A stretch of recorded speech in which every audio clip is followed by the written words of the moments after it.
अस्सलाम वालेकुम। Microsoft word के कंप्लीट सेशन में आपको खुशामदीद कहता हूँ। आज की वीडियो में पिक्चर शेप और स्मार्ट चार्ट के बारे में डिस्कस करेंगे। सबसे पहले पिक्चर पर क्लिक करें, दिस डिवाइस पर क्लिक करें। यहाँ से आप अपनी असाइनमेंट या अपने प्रोजेक्ट में कोई भी पिक्चर जो आपके लैपटॉप या पीसी में मौजूद है वो ऐड कर सकते हैं। मैंने डबल क्लिक किया पिक्चर पर और पिक्चर यहाँ पे आ जाएगी। अब जैसे ही पिक्चर आती है आपके डॉक्यूमेंट में तो फॉर्मेट का जो टैब है वो ओपन हो जाता है और इसके ऑप्शंस आ जाते हैं। यहाँ पे आप पिक्चर का जो साइज़ है वो इंक्रीज़ या डिक्रीज़ कर सकते हैं और पिक्चर को फॉर्मेट उसका जो डिज़ाइन है वो चेंज कर सकते हैं, जैसे बॉर्डर लगा सकते हैं। उसके अलावा आप पिक्चर को कुछ इफ़ेक्ट्स दे सकते हैं, जैसे कि ये इफ़ेक्ट आप दें। इफ़ेक्ट अप्लाई करने के बाद आप साइज़ इंक्रीज़ या डिक्रीज़ कर सकते हैं। फॉर्मेट में जब आप पिक्चर ऐड करते हैं तो फॉर्मेट का जो टैब है उसमें ऑप्शंस आते हैं, वहाँ से आप साइज़ इंक्रीज़ या डिक्रीज़ कर सकते हैं और फॉर्मेट चेंज कर सकते हैं। अब पिक्चर में दूसरा ऑप्शन है ऑनलाइन पिक्चर्स। यहाँ से आप, अगर आपके पास नेट कनेक्शन है तो ऑनलाइन वेबसाइट से आप पिक्चर्स यहाँ पे एंटर कर सकते हैं। उसके बाद शेप का ऑप्शन है, कोई सी भी शेप आप सिलेक्ट कर लें, वो आपके डॉक्यूमेंट में ऐड हो जाएगी। जैसे ये शेप मैं इधर एक कर्सर से शेप सेलेक्ट की और उस शेप को यहाँ पे बना दिया। अब इस शेप को भी आप सिलेक्ट करेंगे तो जो फॉर्मेट है वो फॉर्मेट आपके पास आ गया है। फॉर्मेट में आप इसका कलर चेंज कर सकते हैं, बॉर्डर वगैरह चेंज कर सकते हैं, 3D इफ़ेक्ट्स दे सकते हैं, जैसे मैंने कलर चेंज किया। अब उसके बाद यहाँ पे मैं इसको मूव कर सकता हूँ, जहाँ पे भी मूव करना चाहूँ। नेक्स्ट पेज पे मूव करना चाहूँ तो नेक्स्ट पेज पे मूव कर सकता हूँ। इसका साइज़ इंक्रीज़ या डिक्रीज़ कर सकता हूँ। और यहाँ पे फॉर्मेट में देखें तो आपके पास शेप फिल है, यहाँ पे आप इसका कलर मैनुअली चेंज कर सकते हैं। देखिए यहाँ पे येलो किया तो येलो आ गया। शेप की आउटलाइन है, आप आउटलाइन रेड कलर की देना चाहें तो आउटलाइन आएगी। यहाँ पे आप रेड इसको कर दें या रेड ही कर दें और इसको साइज़ इसका इंक्रीज़ करें। साइज़ इंक्रीज़ करेंगे तो रेड आउटलाइन आपको दिखाई देगी। इसकी शेप यहाँ से आप चेंज कर सकते हैं, बॉक्स बना सकते हैं, जो भी शेप आपको असाइनमेंट के लिहाज से या आपके प्रोजेक्ट के हिसाब से जो भी शेप चाहिए वो आप बना सकते हैं। जैसे ये शेप मैंने सिलेक्ट की। अब शेडो इफ़ेक्ट्स हैं, यहाँ पे शेडो आएगी, इस शेप में साया सा बना दिखाई देगा आपको। उसके अलावा 3D इफ़ेक्ट्स हैं, वो भी आप दे सकते हैं। शेडो इफ़ेक्ट्स में ये देखें ख़त्म कर दिया। अब 3D इफ़ेक्ट्स में आपके पास ये शेप जो है 3D में कन्वर्ट हो जाएगी।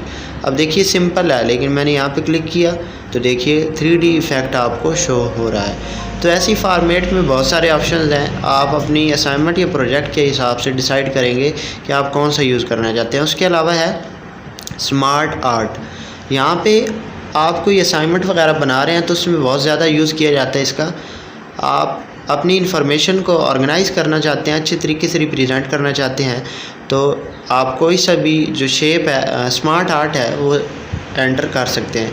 यहाँ से मैं शेप को एक दफ़ा कट कर देता हूँ, जो पहले हमने शेप एंटर की थी, ताकि जो स्मार्ट आर्ट है वो आपको अच्छे तरीके से समझ आ जाए। तो ये शेप जो है इसको मैं कट कर देता हूँ ताकि स्मार्ट आर्ट जो है वो हमें सही तरीके से नज़र आए। तो यहाँ पे आप इसका फॉर्मेट जो है ना वो चेंज कर सकते हैं। फॉर्मेट का टैब ओपन हो गया। फॉर्मेट में आप इसका कलर चेंज कर सकते हैं, टेक्स्ट ऐड कर सकते हैं। जैसे आप असाइनमेंट में लिखते हैं तो रिप्रेजेंट करने के लिए मैं कुछ एग्जांपल दे देता हूँ। चैप्टर 1, 2, 3 आगे आप इसके की पॉइंट्स बना सकते हैं। तो यहाँ पे फॉर्मेट को आप चेक कर लेते हैं, फॉर्मेट में क्या ऑप्शंस आ रहे हैं।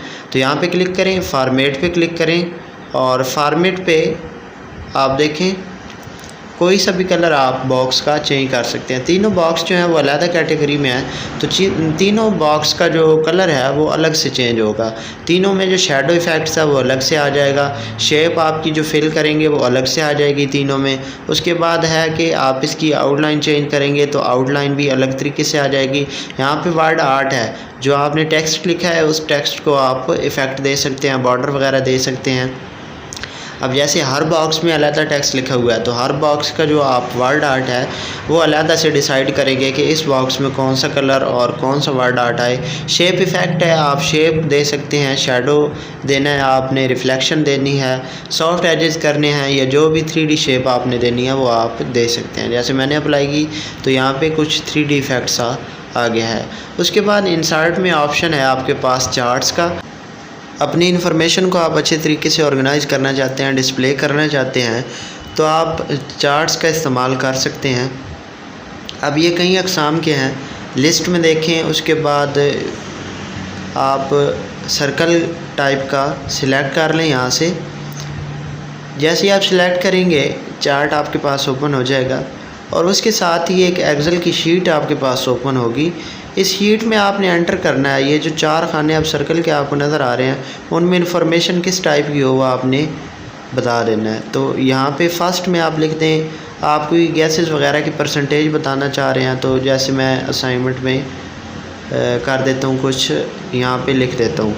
तो ऑक्सीजन, हाइड्रोजन, नाइट्रोजन वगैरह यहाँ पे लिख देता हूँ और सामने हम समझ लेते हैं कि उनकी परसेंटेज है। तो यहाँ पे मैं एंटर कर रहा हूँ हीलियम, नीचे नाइट्रोजन का एंटर कर देता हूँ। एक किस्म का आपको समझाने के लिए टेबल बना दिया। अब यहाँ पे आप क्लिक करें, एंटर कर दें और इस एक्सेल शीट को कट कर दें। एंटर करें और एक्सेल शीट को क्लोज़ कर दें। अब यहाँ पे आप देखिएगा कि नीचे जो सर्कल के नीचे आपको बता रहा है कि ये जो परसेंटेज है ये हाइड्रोजन, नाइट्रोजन, हीलियम और जो गैसेस हैं उनकी परसेंटेज इस स्मार्ट चार्ट में बताई हुई है। जैसे पहले आपने फॉर्मेट चेंज किया था स्मार्ट आर्ट का, इसी तरह आप इस चार्ट का भी फॉर्मेट चेंज कर सकते हैं, साइज़ इंक्रीज़ या डिक्रीज़ कर सकते हैं और जो कलर चेंजिंग है वो भी आप कर सकते हैं। वीडियो आपको पसंद आई है तो वीडियो को लाइक कर दें, चैनल को सब्सक्राइब कर लें और अपना और अपने वालिदैन का बहुत सारा ख्याल रखें। मिलते हैं नेक्स्ट वीडियो में, तब तक के लिए अल्लाह हाफ़िज़।